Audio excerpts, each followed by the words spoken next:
El Pleno del Tribunal de Justicia Electoral del Estado de Zacatecas, les doy la más cordial bienvenida a esta sala audiovisual Héctor Cárdenas Montoya.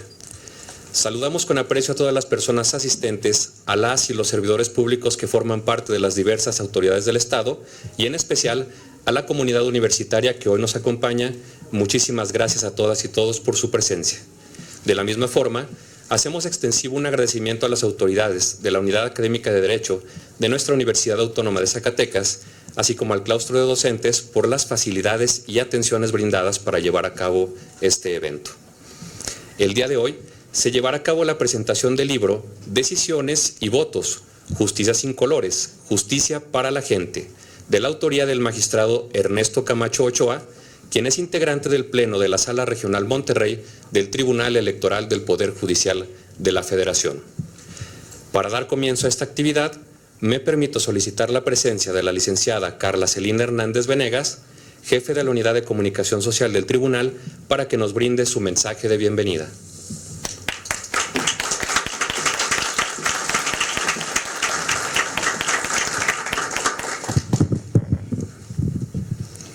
Buenos días. A nombre de las magistraturas del Tribunal, le doy la más cordial bienvenida a este evento.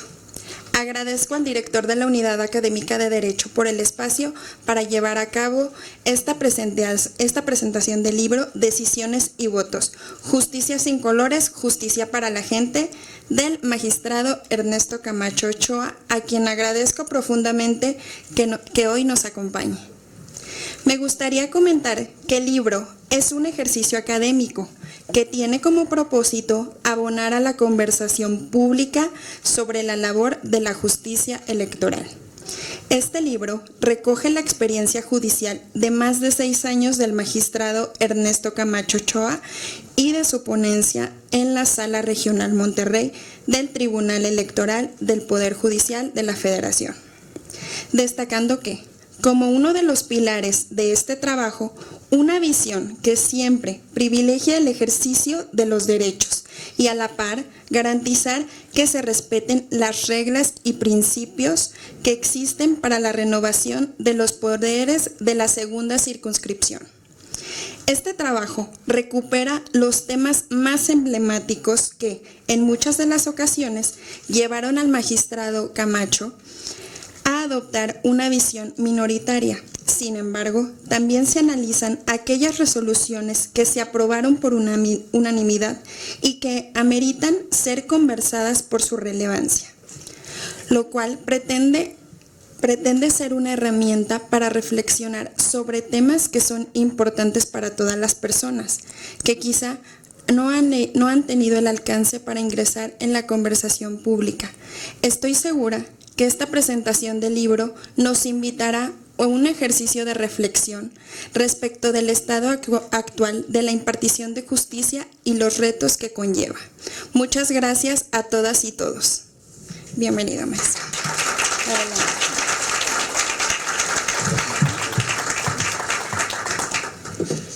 Gracias, licenciada. A continuación, de manera previa a cederle el espacio a nuestro invitado especial, me permitiré dar lectura a su síntesis curricular. El magistrado Ernesto Camacho Ochoa, en el ámbito académico, tiene una maestría en Derecho Electoral. Es especialista en Derecho Constitucional y Administrativo por la Universidad Nacional Autónoma de México. Máster internacional en Justicia Constitucional Latinoamericana en la Universidad de Castilla-La Mancha y es candidato a 2 doctorados, uno en la Universidad Complutense de Madrid y otro en la Universidad de Castilla-La Mancha. Adicionalmente, cuenta con publicaciones individuales y colectivas. En el ámbito jurisdiccional, el magistrado tiene más de 27 años de experiencia, 24 de ellos en materia electoral, en los que ha participado de manera directa en más de 1000 sentencias y jurisprudencias. Fue secretario de juzgado y de tribunal y posteriormente en la Sala Superior, secretario de Estudio y Cuenta, así como coordinador de ponencia en 3 integraciones. Actualmente es magistrado y forma parte de la Sala Regional Monterrey y su objetivo es mejorar la comunicación de las decisiones judiciales. Adelante, magistrado.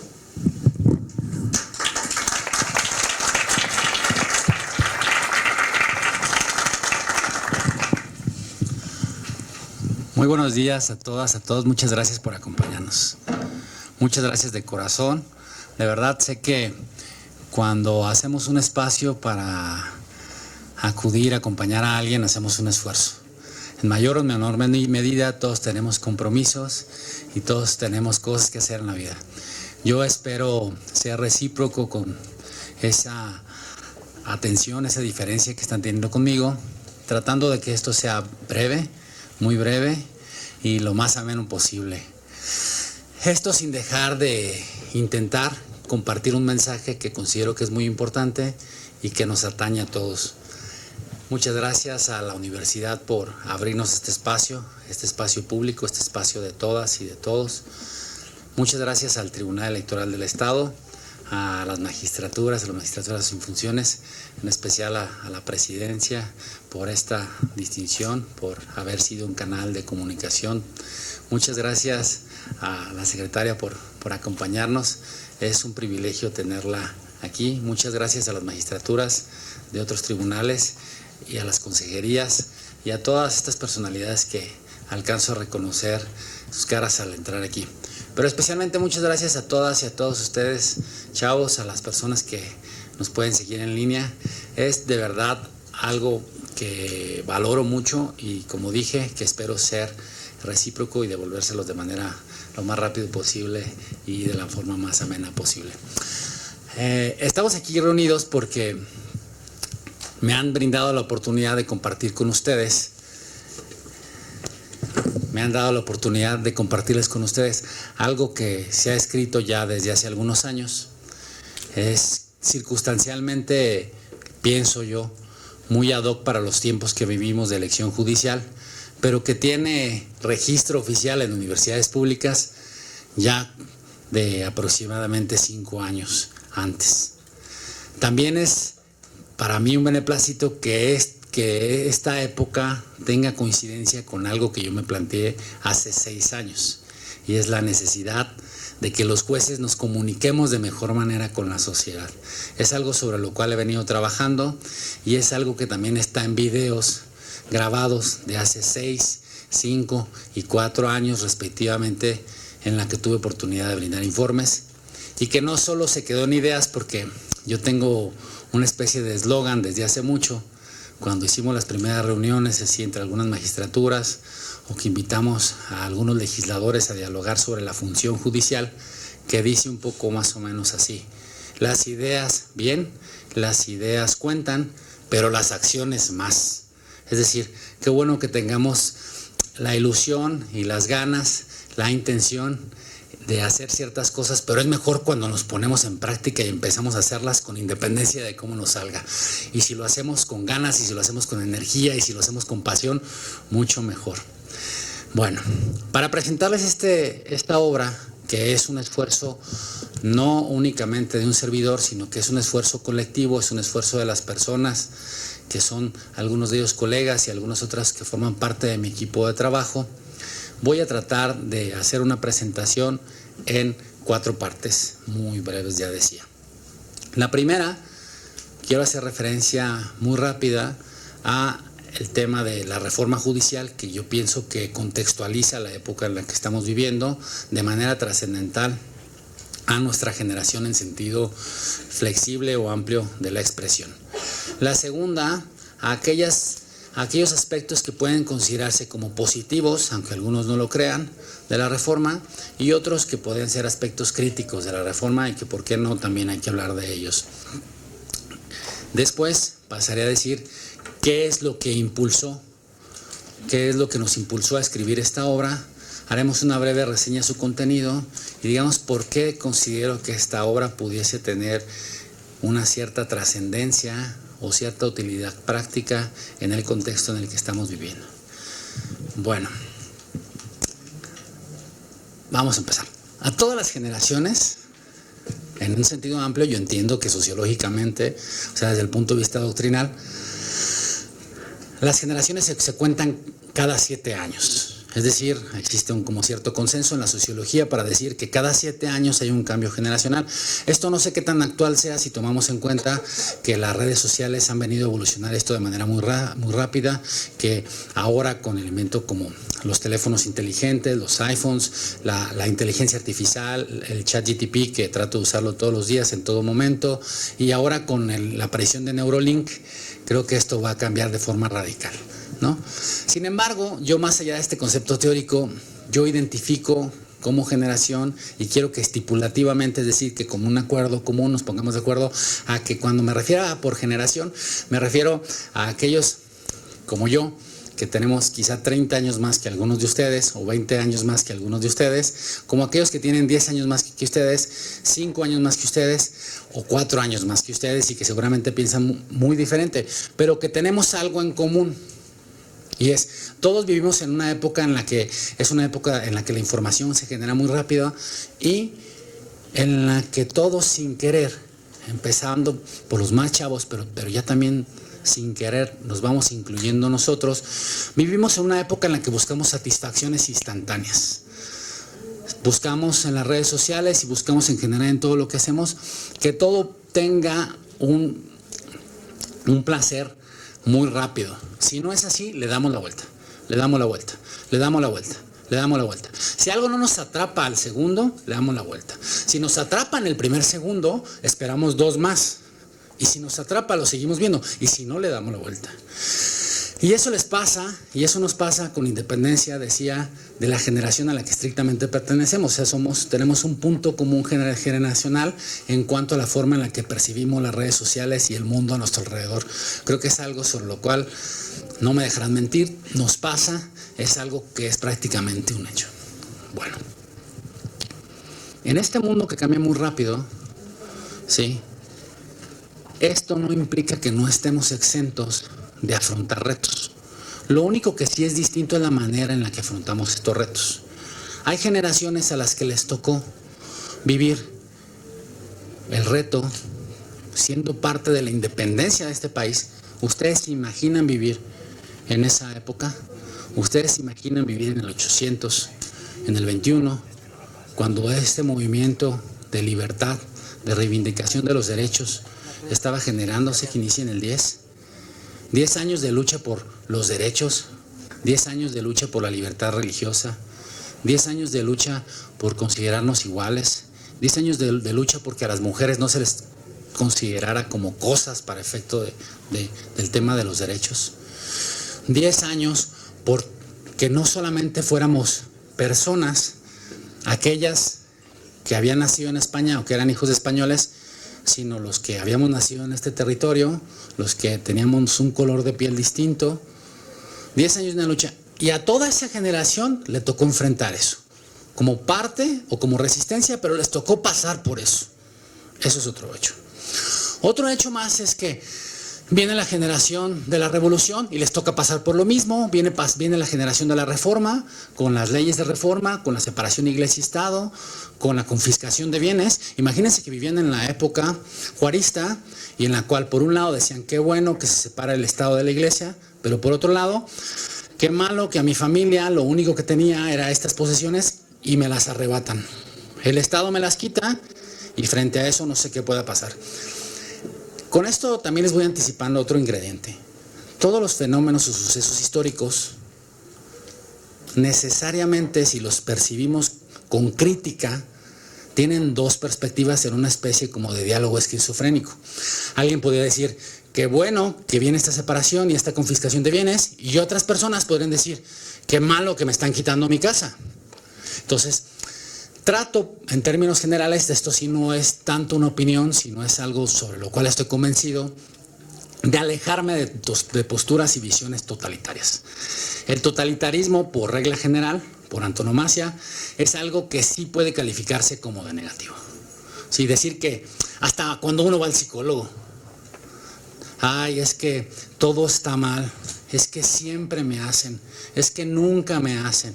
Para empezar, en me hacen, hay que pensar si nosotros somos el centro del universo y en realidad todo está dirigido como una conspiración en nuestra contra o no. O bien, en segundo lugar, hay que pensar si en realidad es siempre. O sea, todas las veces necesariamente es que son desatentos contigo o que te hacen o tal cosa, bla, bla. Tendría mis reservas. Entonces, desde el punto de vista médico incluso, pero además, sobre todo desde el punto de vista histórico, yo me alejaría por completo de las ideas totalitarias y pensaría que todos los fenómenos tienen una perspectiva positiva, por muy difícil que parezca encontrarla, y otra postura pues que sería cuestionable. Después de la reforma viene otras luchas sociales. Viene la época de partido único, donde otra vez en una especie de diálogo esquizofrénico, por un lado estaban los integrantes del PRN, del partido oficial, que posteriormente se convierte en el PRI, que decían, es que la sociedad está muy desorganizada, queremos organizarla y tenemos que utilizar la fuerza del Estado para organizarla, y entonces persiguen a las personas que piensan diferente. Y del otro lado estaban los que pensaban diferente, creían en ciertas ideas de tendencia social o socialista incluso comunistas. Había líderes, había ligas, había personas que se sentían perseguidas por el Estado y que decían, el partido oficial es lo peor que le ha pasado a México. Bueno, esta especie como de síntesis apretada histórica quiero que nos lleve a una situación que estamos viviendo actualmente. Y con esto paso a la segunda parte de la intervención. Estamos viviendo la época de la reforma judicial. Estamos viviendo una época de transformación. Nos guste o no nos guste. Si ustedes quieren pararse de este lado y decir que todo lo que hizo el presidente Andrés Manuel está mal, pues es la opinión de algunos. Hay otros que van a estar de este lado y que van a decir que todo está muy bien. Yo los invitaría a que pensaran otra vez de manera no totalitaria, de manera, lo tengo que decir tal cual como lo pienso, mentalmente saludable, y es pensar que todas las personas pueden hacer cosas positivas, convenientes y constructivas, y también pueden tener errores. Y que todos tenemos libertad de pensar con relativismo sobre ciertos temas, y que sobre todo tenemos que respetar las distintas formas de pensamiento. Con independencia de la forma en la que quiera verse la reforma judicial, con independencia de la forma en la que quiera percibirse, lo cierto es que hoy vivimos una época de cambio. Una época en la que estamos apartándonos de 2000 años de experiencia, en la que los jueces eran seleccionados por méritos, en un sistema que atendía básicamente a la meritocracia y sí, desde luego tomaba en cuenta las relaciones, pero que se basaba en eso. Ahora vamos a transitar a un sistema de elección de jueces popularmente. Algunos van a decir, otra vez en una especie como de diálogo así loco, lo digo porque yo soy el único que lo representa y parece como que tengo una bipolaridad, pero teóricamente lo que trato de decirles es, hay personas de este lado y hay personas del otro lado. Está bien que esté un poco zafado, pero todavía no hablo conmigo mismo, así como peleándome conmigo mismo, espero nunca hacerlo, ¿no? Y hay personas que dicen, no, pues es pésima la reforma judicial. Y es pésima, es lo peor que le pudo haber pasado a este mundo, porque yo no quiero votar, yo no quiero que haya un juez que sea una persona que solamente elijan por simpatía. Porque yo no, igual que no quiero un juez que se elija por simpatía, yo no elijo un neurocirujano que me opere por simpatía. Yo no quiero que el que va a construir un puente aquí sea el ingeniero que lo haga por simpatía. Yo quiero que sea un profesor, un juez, un cirujano, un piloto y todo, que tenga experiencia y que tenga méritos. Pero del otro lado, también hay un grupo de personas, y yo reconozco valor en ambas opiniones, eso trato de hacerlo, no trato de pelearme neciamente contra algo. Hay un grupo de personas que pensaban que era impostergable que los jueces fueran electos popularmente. Y pensaban que eso era necesario porque los jueces estaban muy distantes de la sociedad. Que los jueces vivían en una especie como de burbuja elitista en la cual consideraban que más allá de no tener que rendirle cuentas a alguien, no tenían el deber de explicarle a la sociedad su comportamiento, sus decisiones. Ni siquiera en aquellas que eran social y políticamente relevantes. ¿Qué pienso yo? Cuando veo al loquito de ese lado y cuando veo al loquito de ese lado, que en este caso es representado por un servidor, pues yo veo que a lo mejor o bien yo tengo un poco de ambas locuras o bien un poco de ambas partes de razonabilidad. Creo que en efecto no podemos perder un sistema de méritos y un sistema en el cual se reconozca la experiencia, pero también creo con mucha autocrítica, porque yo ya soy juez, que los jueces hemos actuado muy mal. Y un buen punto de partida es reconocerlo. Porque si no tenemos autocrítica, y no reconocemos que hemos vivido en un mundito, creo que no podemos avanzar. Pero además, no podemos avanzar si no nos damos cuenta de que la realidad ya cambió.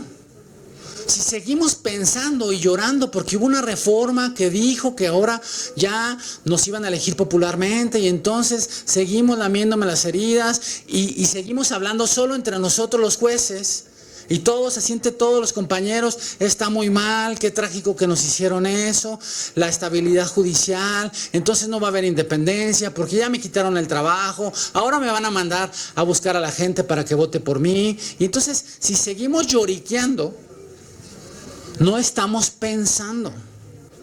Y está bien sentirse mal. Y está bien que siempre que algo en la vida nos trastorna o nos afecta, pasemos por una etapa de dolor y de enojo y de duelo. Está bien. Lo que no está bien desde el punto de vista, otra vez, de la salud mental, es que nos quedemos atrapados en ese shock durante años.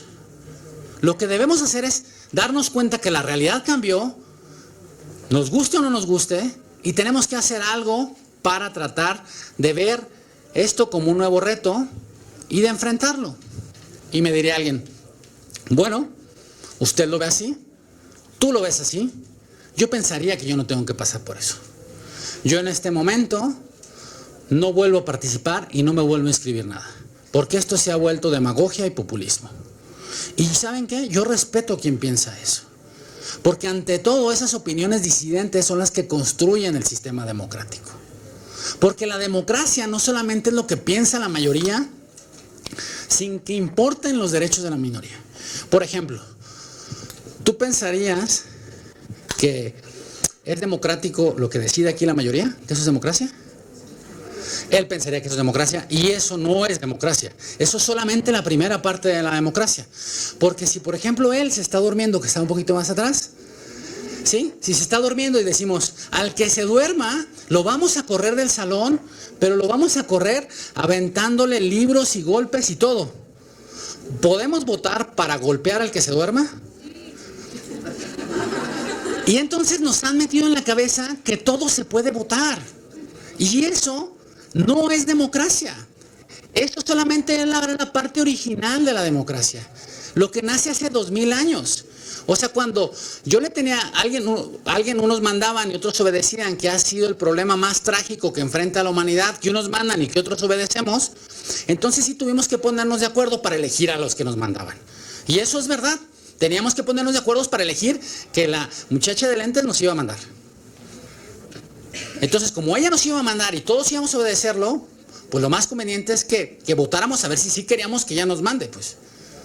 Pero ese solamente era el principio, porque cuando se malentiende el concepto de democracia, pasan cosas, por decirlo menos, como en la Alemania nazi, donde el Parlamento alemán, democráticamente, por mayoría, decide que van a confiscar las propiedades de los judíos.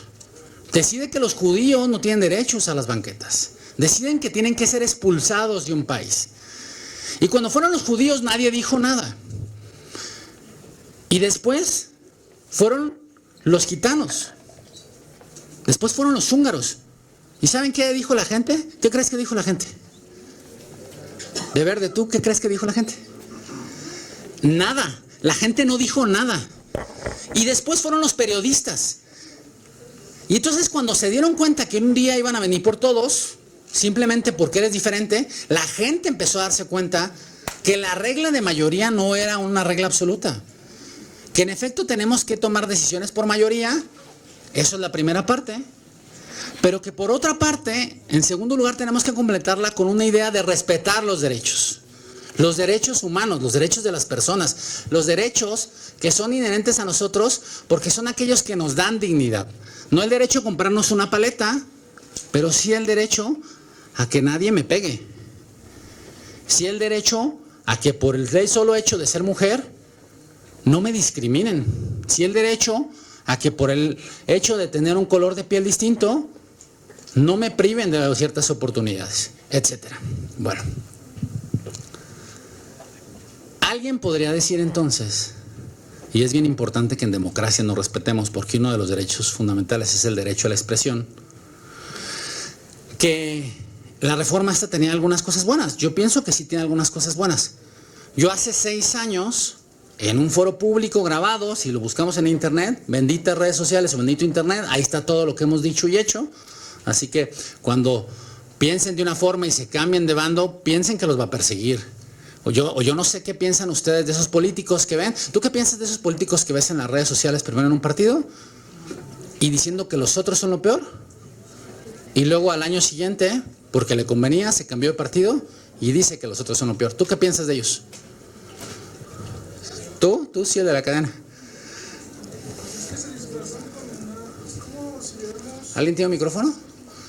Sí. Sí.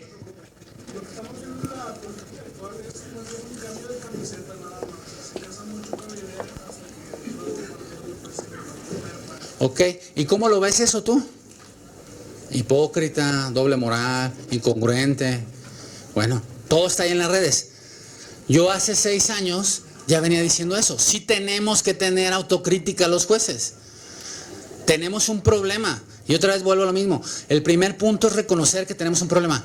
Y de ese problema me di cuenta aproximadamente hace 27 años cuando toqué por primera vez un juzgado. Resulta que yo llegué a hacer un juzgado. Era un juzgado menor en Morelia. Entré, me senté, empecé a leer unos expedientes.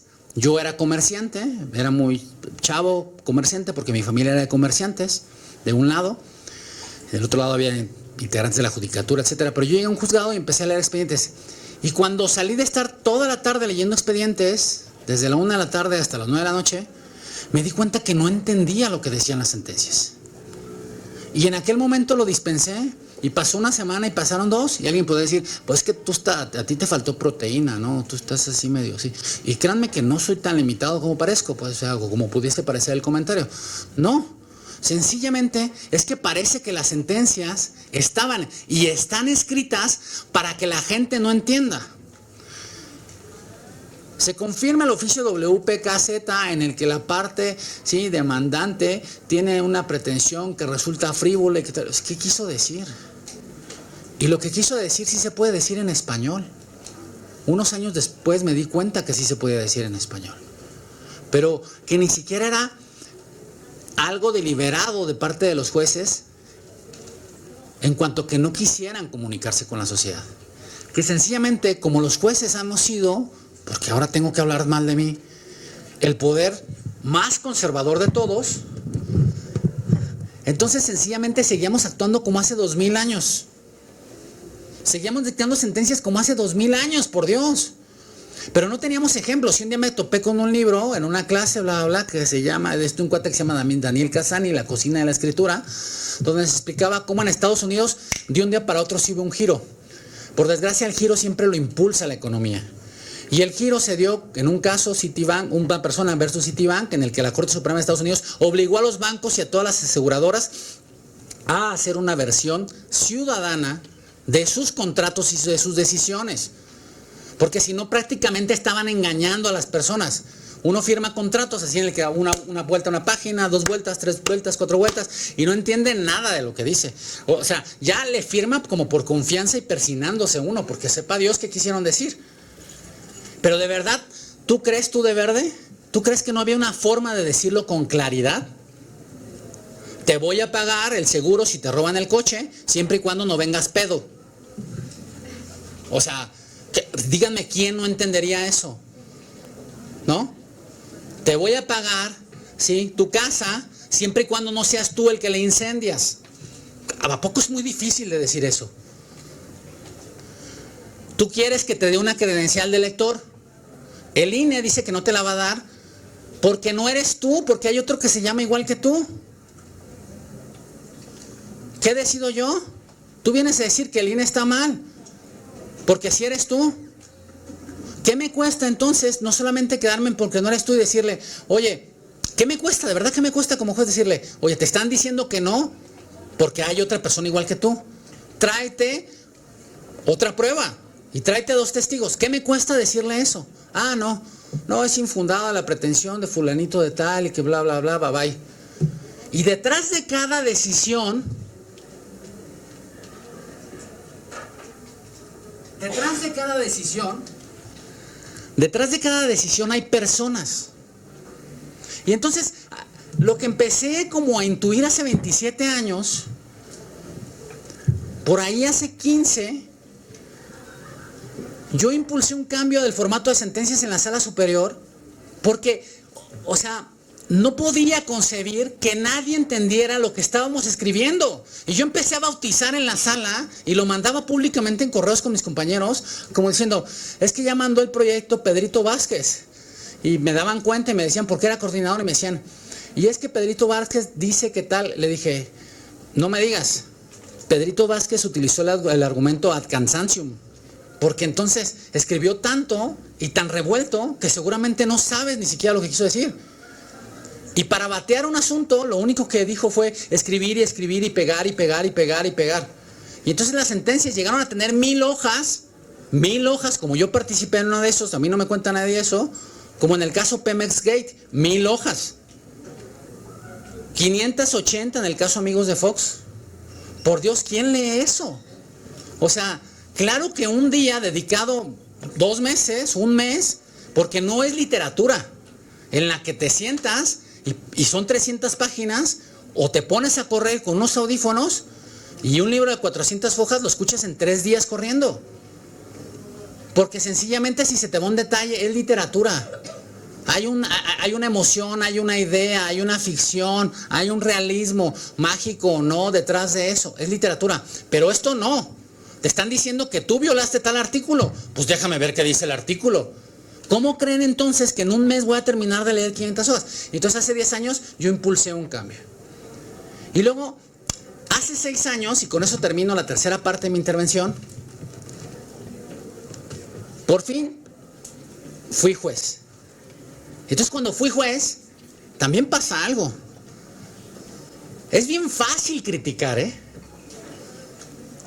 Es bien fácil ser oposición. Es bien fácil ser secretario, por más que piensen que es así algo tortuoso. Es cansado, que es difícil, que es diferente. Es una gran responsabilidad. Es un trabajo muy pesado trabajar en un tribunal. Pero no es tan difícil como dejar de echarle la culpa a alguien, porque ahora el único que tiene la culpa eres tú cuando te vuelves el juez. Y entonces sí empieza a pensar si lo que sentiste hace 27 años vas a seguirlo haciendo tú igual por comodidad. Por inercia o porque me da flojera o porque para qué me meto en problemas. Yo decidí no seguir con esa inercia. Y entonces propuse un cambio en el modelo de sentencias y lo llevé a los informes, lo llevé a mi toma de protesta y dije, cuando resolvemos una sentencia lo que hacemos es, en teoría, tratar de resolver un problema. Si quiero tratar de resolver un problema, lo que voy a hacer es tratar de decir de la forma más sencilla que escucho lo que me quieres decir. Ya entiendo tú que tienes una cadena encima del suéter negro y que piensas que a partir de eso tienes derecho a llegar tarde. No. La cadena encima del suéter no te da derecho a llegar tarde. Y no te da derecho a llegar tarde porque hay un convencionalismo social que dice que si nos citamos a 1 hora, estemos ahí 10 minutos antes. Y tú no me dices que tengas alguna excepción. Y yo no veo qué relación tenga la cadena con esto. Claro que se puede decir sencillo. Mamá, quiero ir al cine. Imagínense que la vida fuera así como las sentencias. Mamá, quiero ir al cine. Hija, hijo, fíjate que tu papá me ha dicho que la delincuencia ciertamente ha disminuido en Zacatecas. Pero yo siento algo todavía como complejo en la calle. Fíjate que una vecina me dijo que tal cosa, y fíjate que no sé qué. En lugar de, mamá, quiero ir al cine, y le contestas, sí, hija, o no, hija. Sí o no. Y ya después le dices por qué. Eso no estaba pasando, eso no se ha transformado por completo, pero eso me impulsó a escribir este libro. Bueno, ahora pasemos ya en el penúltimo apartado de qué habla el libro. El libro habla de todas aquellas decisiones que he tomado como juez. Y ya aprovechando la circunstancia, me di cuenta que no era interesante solamente hablar de que alguien me dijo, anula una elección. Y que yo le dije, no puedo anularla porque pasa 1, 2 y 3. O sí se debe anular la elección de Zacatecas por 1, 2 y 3. Les guste o no, por 1, 2 y 3. Mi trabajo es decir que decido algo y que lo transparento. No. Lo que pensé es que la responsabilidad de los jueces es no solo compartir la decisión, sino explicar nuestras decisiones. Y entonces este libro lo que viene a hacer es a tratar de explicar las decisiones que he tomado como juez. Algunas de ellas, algunas que consideré relevante. A tratar de explicar por qué en un asunto laboral, porque los tribunales electorales conocemos de asuntos laborales, cuando a un joven no le querían dar trabajo porque no tenía experiencia, yo dije, no pueden incluir la experiencia como un requisito de ingreso, fíjense, que es algo distinto, de ingreso. Y para eso, otra vez el sentido común y el diálogo con las personas es lo que te hace cambiar de opinión. ¿Por qué? Porque una vez un joven me visitó, quería entrar y me dijo, es que dicen que no tengo experiencia, pero ¿cómo voy a tener experiencia si nadie me da un trabajo? O sea, ¿cómo quieren que tenga experiencia? ¿Cómo me pides el requisito de experiencia? ¿Tú crees que está bien pedir la experiencia? No, pero depende para qué. ¿Le pedimos experiencia al que va a manejar el avión? Sí, pero para alguien que por primera vez va a atender como sobrecargo a un pasajero, ¿le pedimos experiencia? Pues si comete un error, no se va a caer el avión, por Dios, démosle la oportunidad, ¿no? Lo mismo pasa con el tema de los jueces. Y entonces yo con orgullo, en aquel momento nada más como una forma, como lo que concebí como un deber de comunicar, de explicar mis decisiones, les compartí que una vez tomé una decisión así. Pero luego conforme fuimos escribiendo con estos colegas, esta pequeña compilación, les dije, más allá de hacer una compilación, lo que tenemos que explicar es el contexto de las decisiones, porque eso es lo que lo vuelve un poco novela y lo que lo hace interesante. Y entonces les dije que una vez me pidieron que anulara un ayuntamiento de una ciudad muy grande en el país y que mis compañeras no querían hacer nada, decían que ahí no había pasado nada, porque no había ninguna prueba de nada. Pero ¿tú crees que no pasó nada si a una regidora le quemaron un coche? ¿Tú que tienes la camisa jaspeada naranja y de lentes? ¿Eso está bien o mal que a una candidata le quemen un coche? Está mal. Ellas dijeron que era una casualidad. Yo dije, pues está bien, puede ser una casualidad. Pero luego resulta, tú que estás decir con el reloj así, que a otro candidato, al papá de otro candidato, lo golpearon. ¿Tú crees que eso fue una coincidencia? Pues yo ya dije, yo no creo que sea una coincidencia.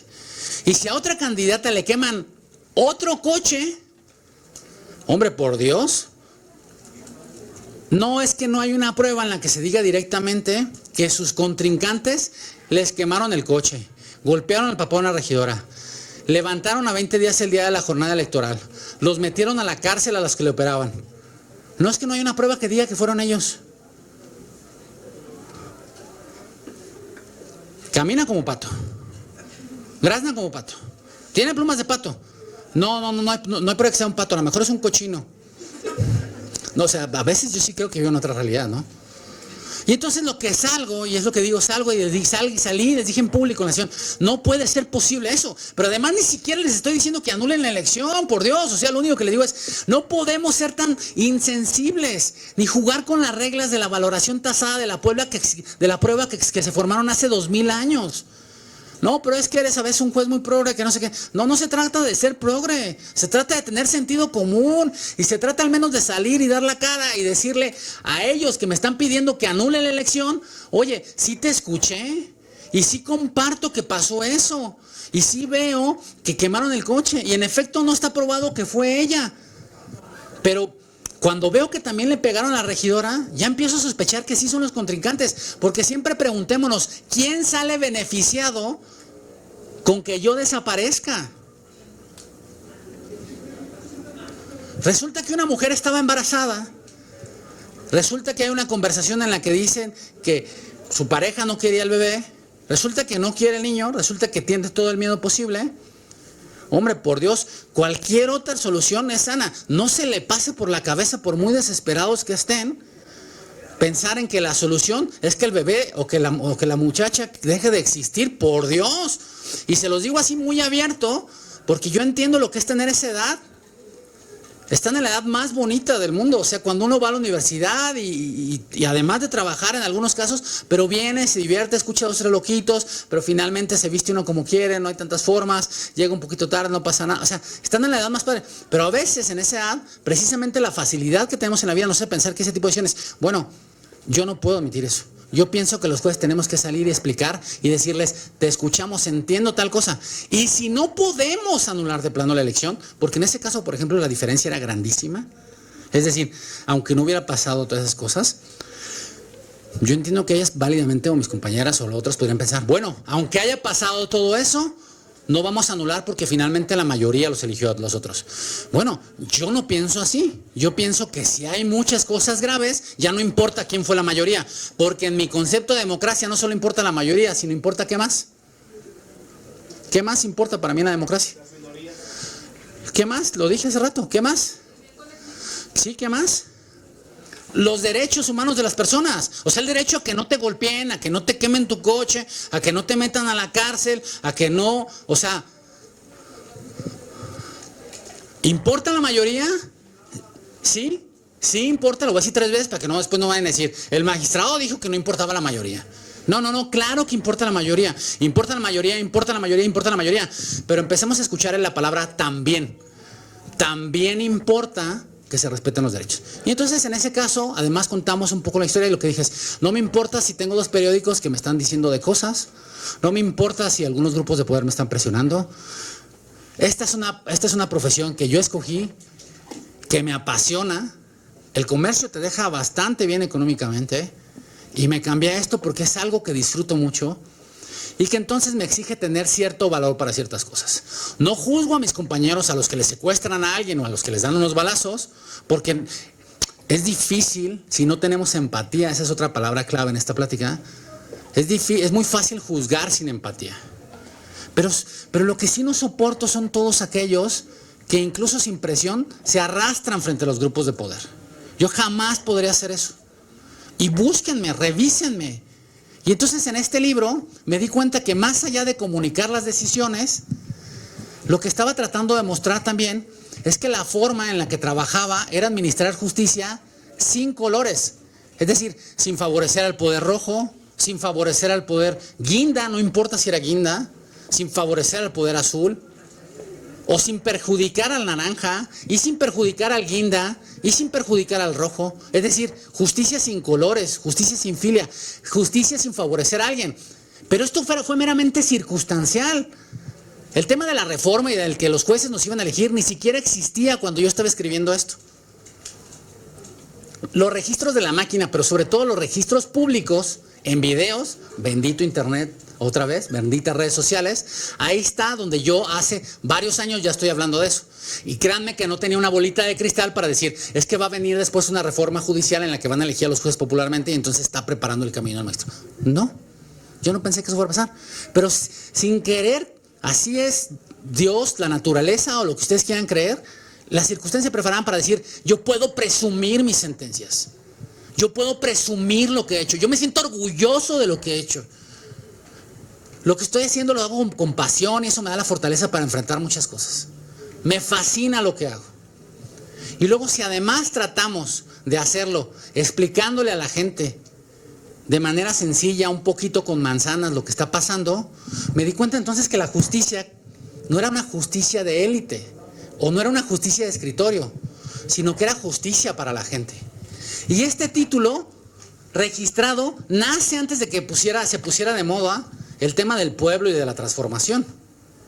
Que por cierto, esas son de las cosas que la gente critica, pero qué de criticable o qué de malo está en ser socialmente sensibles y pensar en favorecer al pueblo. ¿Dónde está lo malo en eso? Si quieren criticar, por ejemplo, a este gobierno, hay 1000 críticas. O sea, vean lo de Jalisco. Hay muchas cosas para decir en contra de eso. Pero criticar por ayudar, por darle una beca a alguien, por darle un primer trabajo a alguien, por ayudar a las mujeres o a los grupos menos favorecidos, ¿de verdad podemos criticar eso? ¿No? Y entonces me di cuenta que hablando y comunicando y tratando de explicarle a la gente lo que estábamos decidiendo, también hacíamos una especie de justicia para la gente. Entonces, este libro va a estar un tiempo regalado en formato electrónico, ¿sí? A partir de por ahí de mediados del próximo mes, porque está en algunas versiones. Va a estar el formato y después, como pasa siempre con el mercantilismo, pues ya tengo un contrato con una editorial, ¿sí? Y entonces pues ya va a costar, ¿no? Pero los primeros 15 días, los segundos 15 días del siguiente mes es muy probable que esté regalado. Me va a dar mucho gusto si algunas personas lo pueden tener. Para muchos va a ser como un libro de derecho más. Yo he tratado de sumarle al derecho eso, el contexto de las decisiones, para que parezca un poco como novelesco, para que se vea un poquito el drama, porque sí hay drama. Porque sí hay drama cuando el periódico te empieza a dar de sombrerazos y empieza a ponerte adjetivos y con tal cosa. Y como soy un creyente de la libertad de prensa, lo respeto mucho. Pero no necesariamente lo que dicen los poderes fácticos es verdad. Cuestiónense las cosas. Y entonces, los invito mucho a que en su momento lo vean. Es algo que hice y que hicimos con mucho esfuerzo, con un equipo de trabajo, y sobre todo es algo que me siento muy honrado y, por qué no decirlo, muy orgulloso de compartir, porque es algo que refleja lo que he hecho durante mi vida con mucha pasión, y es algo que le doy gracias a Dios y al universo, si ustedes quieren, a la naturaleza, que me haya dado la oportunidad de idearlo y de compartirlo antes de todos estos movimientos sociales. Y si ahora circunstancialmente pues cae como algo que encaja muy bien con la moda de la elección judicial, pues qué bueno. Sí, tampoco se resistan a que no tiene nada de malo que algunos hayan nacido favorecidos. Lo importante no es si uno nace o no favorecido. Lo importante es si uno se esfuerza por lo que quiere. Y si uno se esfuerza por lo que quiere y entiende que las cosas más bonitas de la vida a veces no son de realización o de satisfacción instantánea, al final a uno lo dejan con un gran sabor de boca, con mucha alegría. Les agradezco mucho a todas y a todos su tiempo. Muchas gracias por acompañarme.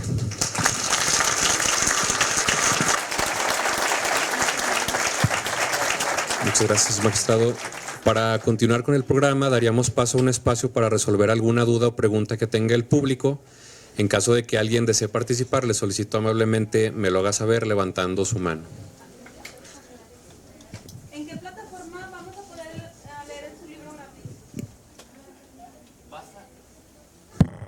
Va a estar en mis redes sociales y va a estar descargable, pero solamente esos 15 días, pero entonces, los que lo puedan, los que lo alcancen a bajar, qué bueno, porque si no después la editorial, ahí va a estar ya, pero va a estar a la venta, ¿no? Es como 15 días contados como a mediados del mes siguiente, el 30 del mes siguiente, sí. Es un aproximado porque lo que sí para mal coincidió fue que van a iniciar las campañas.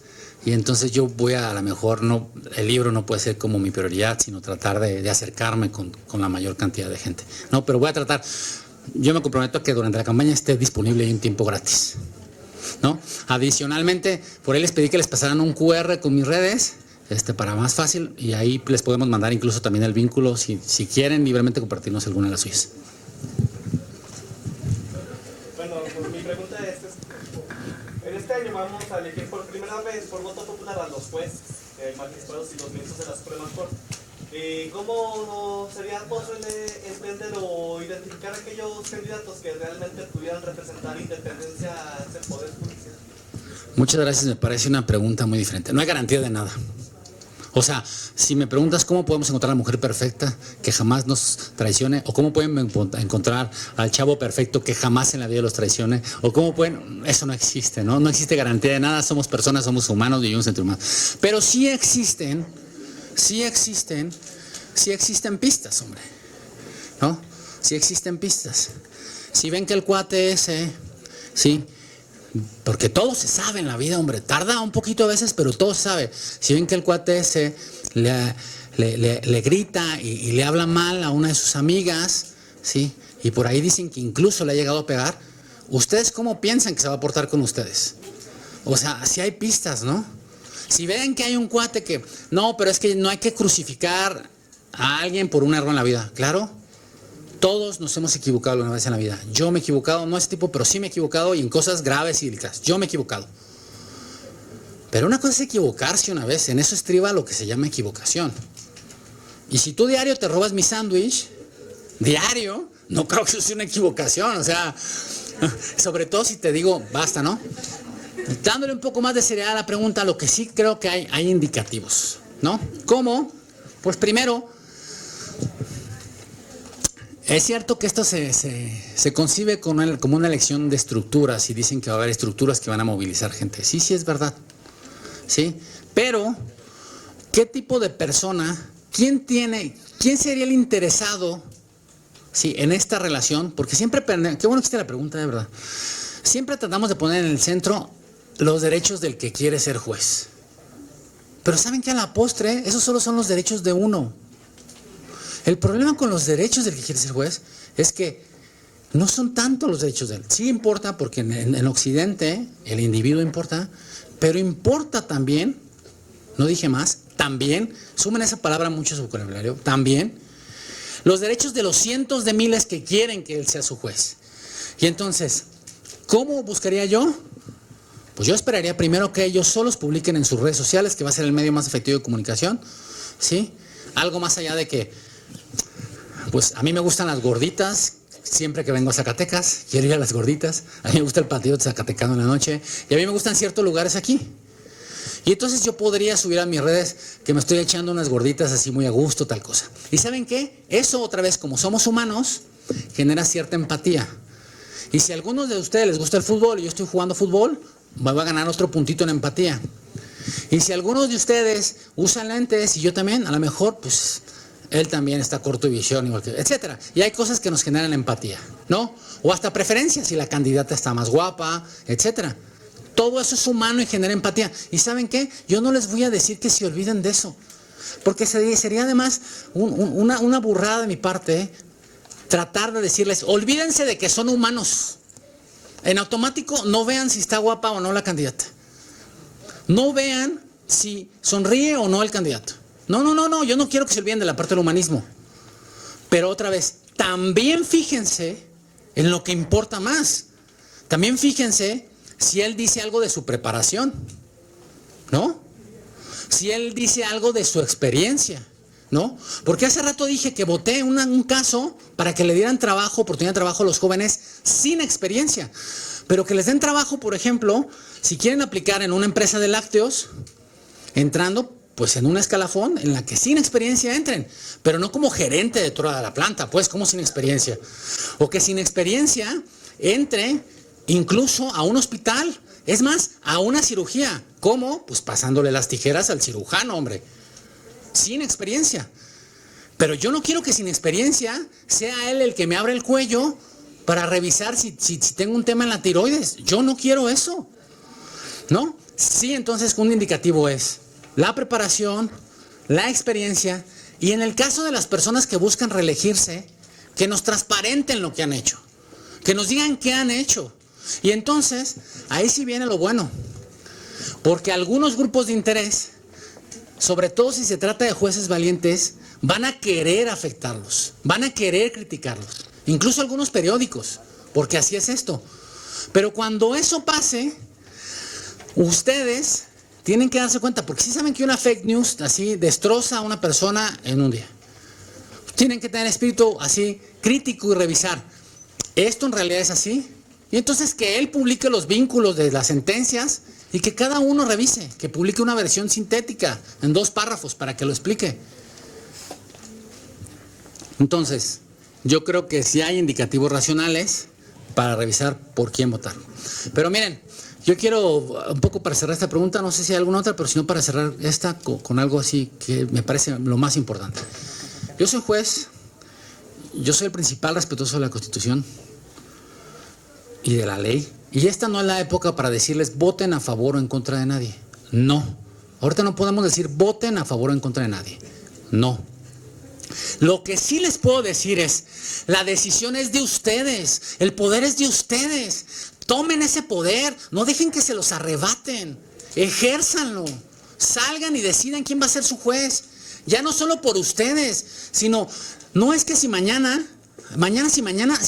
te expropian tu casa, si mañana te decomisan tu moto, si mañana te quitan la bicicleta, si mañana no le pagan los alimentos a un niño, si mañana te cometen un delito y nadie te defiende, y tú no escogiste un juez preparado, no va a haber quien defienda tus derechos. Y entonces se van a quedar con la primera parte de la democracia, la de, sí, pero es la mayoría lo que... Sí, la mayoría, pero que también cuide los derechos. Y si no les importa ya a ustedes mismos, o sea, si ya ni siquiera lo quieren ver por ustedes mismos, piensen si eso le pasa a su hermana. Y ustedes, por no ir a votar, dejaron que eso le pasara a su hermana, que eso le pasara a su papá, que eso le pasara a su cuñado, que eso le pasara a su amigo. Participen. No dejen que nadie les arrebate ese poder. Son uno de los pocos poderes que tenemos innatos, que son inherentes a nosotros, por el solo hecho de ser personas. Decirle a los que gobiernan, o a los que ejercen el poder, o a los que toman decisiones trascendentales, decirles, yo soy el que tengo el poder de decir quién se queda y quién se va. El poder es de ustedes, no es de nadie más.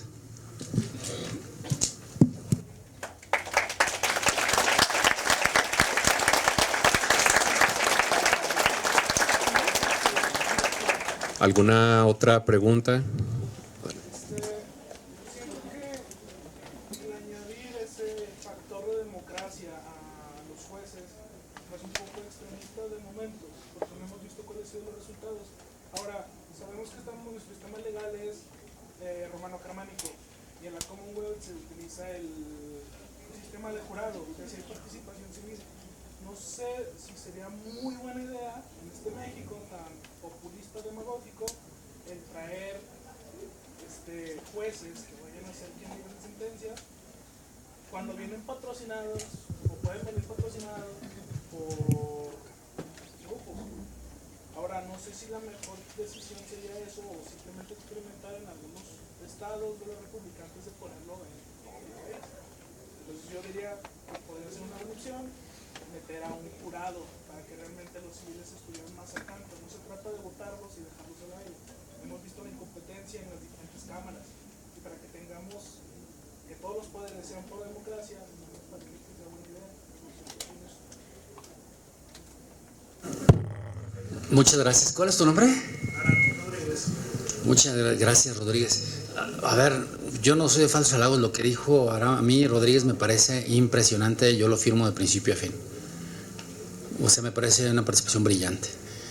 Nada más que también frente a eso, otra vez, o sea, sí, esto lo que me hace pensar eso de ti es mi lado emocional, porque comparto ese sentimiento.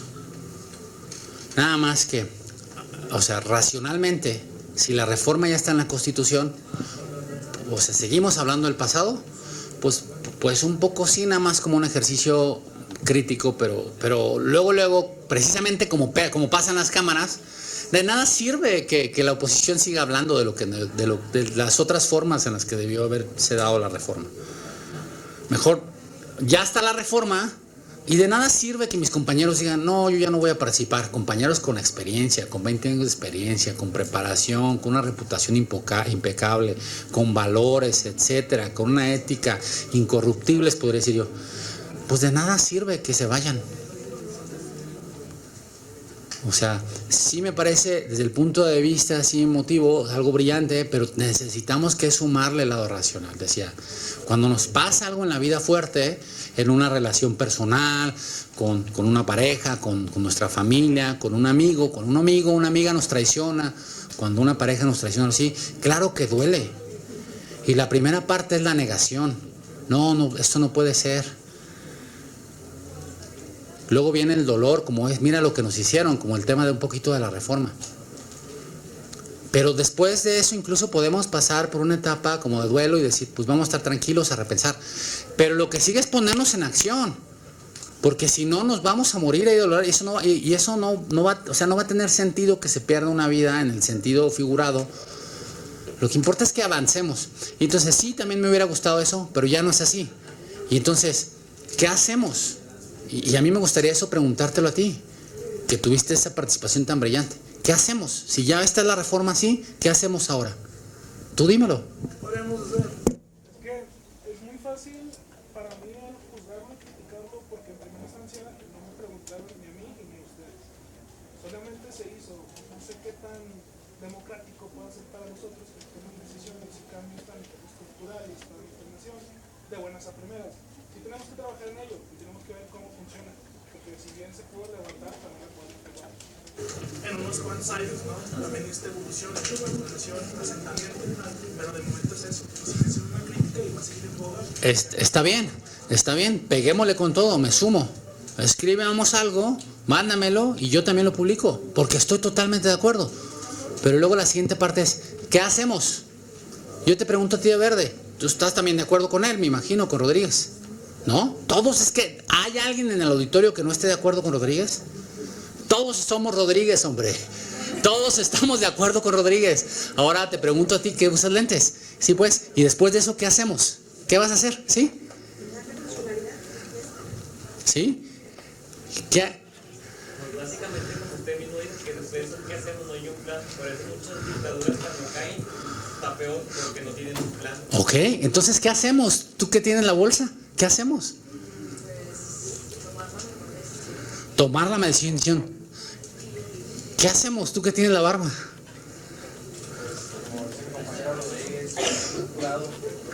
No, pero eso ya pasó. O sea, ahorita ya ¿qué hacemos? Salir a votar. Ahorita lo que vamos a hacer es decirles, no importa que hayan hecho la reforma, los del poder somos nosotros. Y los que vamos a decidir quién se queda y quién se va, somos nosotros. ¿O qué hacemos? Pero dilo fuerte, así con ganas, levántate de pie, me llamo fulanita y yo lo que pienso es que salgamos a votar, ¿no? ¿Qué hacemos? Salir a votar. Salir a votar, ¿no? Y podemos seguir pensando en lo de Rodríguez. O sea, por lo pronto no dejemos todo ahí, no les dejemos todo. Ya lo hicieron, no les dejen todo, por Dios. Y entonces, salgan a votar y luego sigan pensando en lo de Rodríguez. Vamos a planear cómo elegir nuestros próximos representantes y una de las condiciones para elegirlos, para darles el voto, es siempre y cuando regresen como los méritos al Poder Judicial, ¿no? Bueno, ¿alguien más?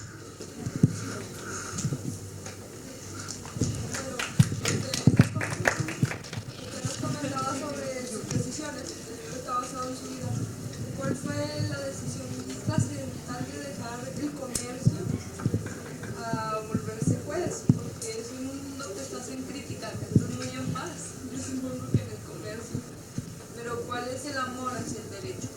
Porque cada quien personalmente tiene su amor hacia el derecho. Pero en lo personal, usted no nos compartió eso. Creo que es la esencia de su libro. Sí. Yo cuando estaba muy chiquillo yo lavaba autos en la calle. Porque mi familia materna, pues se puede decir incluso el nombre de la empresa, es propietaria del Grupo Venecia. Son industriales de los agroalimentos. Es una familia muy acomodada en el comercio, por decirlo incluso así, ¿no? Y entonces ellos tienen lavados, tienen distribuidores de refrescos, y yo veía eso cuando iba al pueblo de mi mamá, al pueblo de mis abuelos maternos. Y entonces yo regresaba con 20 cosas para vender en la calle. Yo regresaba y yo pedía permiso para ir a lavar los coches. Yo regresaba y salía a vender queso caminando con una mochila. Yo regresaba y vendía ates, los compraba en el mercado de abastos o en el mercado de dulces. Yo cuando iba a la universidad me levantaba a las 3 de la mañana para ir al mercado de abastos a buscar a los proveedores para conseguir el queso. Yo después fui a trabajar a la Ciudad de México con esa misma familia, ¿sí?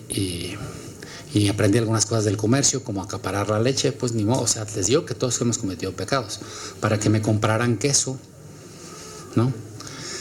Y claro, el comercio siempre te deja muchas satisfacciones económicas y muchas satisfacciones desde el punto de vista de tu realización, porque cuando tú logras algo, eso no es rápido, o sea, ahorita están escuchando la cara como bonita, pero levantarse así y estar en México y tenían medios, pero luego como que para que el niño se forme me mandaban en el camión y eran 2 horas en la Ciudad de México porque no son los traslados de Zacatecas ni los de Morelia ni los de así.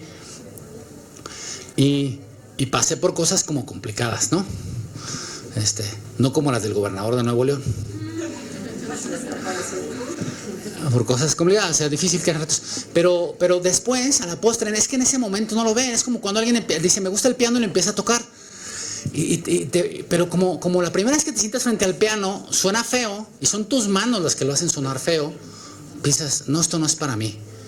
Pero es que ¿por qué nos damos por vencidos a la primera? Por Dios, es lo que te digo, Rodríguez. O sea, ya lo hicieron, pero ya nos vamos a, ya me pongo derrotado, me pongo como mis compañeros, me pongo a llorar y les digo, quédense con su poder judicial y con sus jueces, yo ya me voy de comerciante y tengo mi vida arreglada, hagan lo que quieran con su país.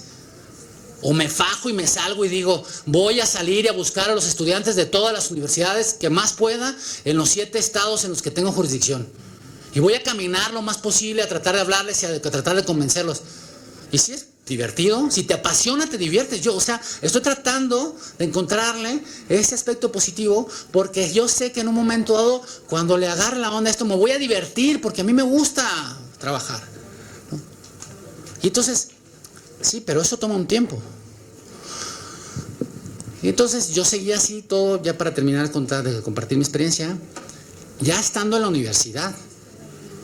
Y era algo padre desde el punto de vista económico, porque yo usaba pantalón de mezclilla y botas, y tenía el cabello largo, y siempre tenía las bolsas de los pantalones llenas, pues, o sea, de fajos, porque ese es el comercio, ¿no? Estaba bien, invitabas a todos tus amigos, los invitabas a la playa, o sea, era muy satisfactorio desde ese punto de vista. Pero del otro lado de mi familia tenía puros abogados. Mi abuelo era magistrado, otro era abogado general de la universidad, otro era juez, puros abogados del otro lado. Y entré a trabajar a un juzgado en las tardes, que fue cuando platiqué que decía, ¿qué dicen estas sentencias? O sea, además otra vez diciendo como entras a cualquier trabajo, te dicen, ven de actuario, y como piensas, sigue, al principio no le agarras la onda, piensas que es aburrido y feo. Y si entras al registro público de la propiedad, piensas que es aburrido y feo. Y si entras a un hospital, piensas así. Pero esperen un poquito, tengan poquita paciencia, porque las cosas buenas de la vida cuestan. Y al final son muy gratificantes. Entonces, yo empecé en el juzgado así. Pero después de unos meses, como 6, me di cuenta que me gustaba muchísimo lo que hacían en el juzgado. Y llegó un punto en el que no podía hacer las dos cosas. Tenía una libretita, en aquel momento no existían iPhones o iPads o tal cosa, me acuerdo todavía, de pastas moradas de plástico, ¿sí? Y como yo tenía las manos sudadas por el queso y así, y esa libretita había más de 600 clientes en mi cartera, y tenía 5 vendedores ya en aquella época, ¿no? Un día le dije a mi papá, porque en mi familia nuclear, pues teníamos una casa y nos faltaba la comida. Dice mi hermana, cuando platica una historia, que mi mamá se pone así como incómoda. Dice, mamá, ¿verdad que nosotros tomábamos chocolate en agua porque no teníamos para la leche? Y pues, quién sabe si en algún momento incluso fue verdad. O sea, no importa si tus abuelos o tus tíos son ricos, tu familia nuclear es otra cosa, ¿no? No importa si tienen 50 trailers, y tienen 20 bodegas en el país. O sea, tu familia nuclear es otra cosa. Y eso era muy gratificante y todo, bla, bla. Y yo un día incluso le dije a mis papás, cuando empecé con el comercio, ya mandé dinero para que me traigan un coche. Y mis papás se me quedaron viendo así como, hiciste, güey. Y al final lo hice, lo logré y tenía mucha gente trabajando, pero no pude con las dos cosas. Y entonces tuve que tomar una decisión. Y lo hice porque el derecho es algo maravilloso si lo tomas como algo para ayudar a la gente. Si lo tomas como algo para construir cosas.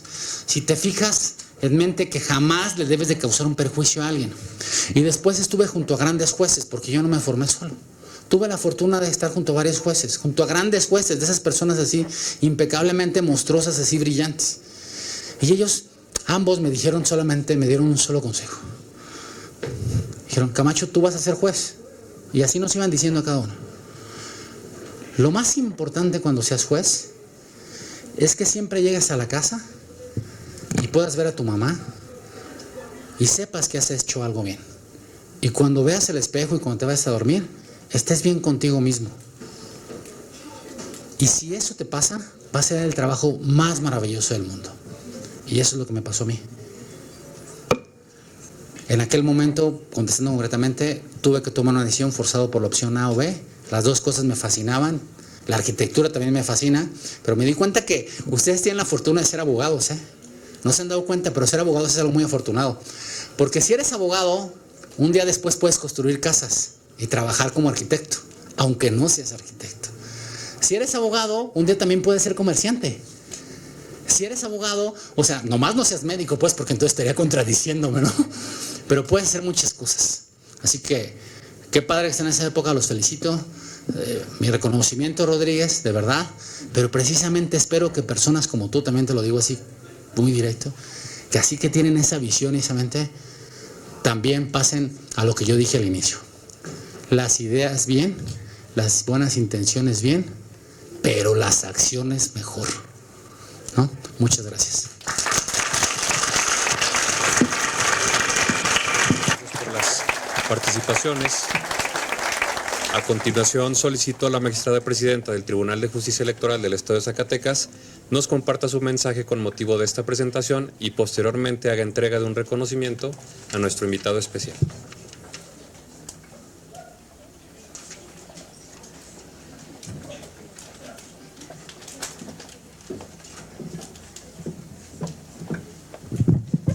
Pues muy buenas tardes a todos, a todas las que nos han hecho el favor de acompañarnos a esta interesante presentación del libro del magistrado Ernesto Camacho Ochoa. Yo creo que pues siéntase muy bienvenido a Zacatecas. Este recibimiento que le hacen estos jóvenes en esta unidad académica de Derecho. Muchas gracias a su director por permitirnos estar aquí, a nuestra máxima casa de estudios, la Universidad Autónoma de Zacatecas. Magistrado Camacho, con su libro, vea cómo tiene aquí a los jóvenes muy interesados. Este es un cunero de futuros abogados, de futuros jueces, de futuros políticos. Como dice el magistrado, pues afortunadamente nuestra carrera pues tiene un abanico de posibilidades.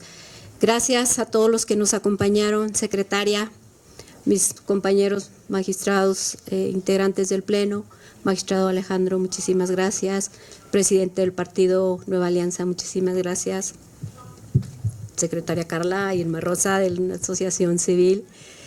Muchísimas gracias a todos, maestra Martina, bueno, aquí veo muchas grandes personalidades, gracias por acompañarnos a este gran evento. Y bueno, pues yo creo que ya es mucho el tiempo que nos han dedicado. Aquí el magistrado yo creo que se va muy contento por la participación de los jóvenes y yo creo que el libro pues va a ser del agrado de todos ustedes. Le pido a mi compañero magistrado nos acompañe para hacerle entrega de un presente al magistrado Ernesto Camacho y pues muchísimo éxito en su libro Decisiones y Votos. Justicia sin colores, justicia para la gente. Gracias, magistrado.